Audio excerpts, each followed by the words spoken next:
Akekho umuntu today even abaJuda today abakwazi ukukhipha kweshumi because iTemple 70 AD la destroy and iningi labo they are not in the land. Right, kodwa amaKristu because amaKristu are ignorant of the scriptures. Uzothi omunye phathu uJesu uyakhuluma ngokweshumi, ume kancane gobhozi uyakhuluma ngokweshumi lapha encwadini kaMatthew bavele basho njalo, okay? uJesu ukhuluma nabaFarisi, akakhulumi nebandla. Akakhulumi nebandla. Ibandla lingena phi ibandla? Ibandla siqala ukulibona lizalwa noma lizalwa emzimbeni kaJesu vele kaThebethelo, but ibandla libhabhadiswa kumoya ku Acts chapter number 2. That is why in the New Testament ngeke uthole neverse elilodwa abantu ke bayangintofela ke mabefuna ukukhuluma ngokweshumi.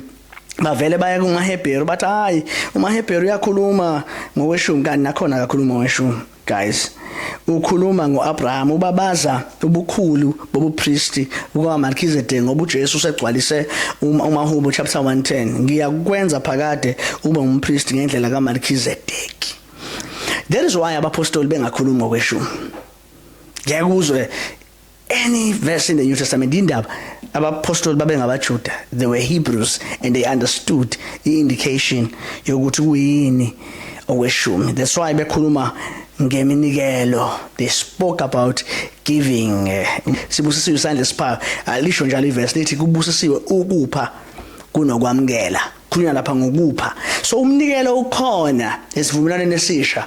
Right, but umnikelo kufanele kube umnikelo osuka enhlizweni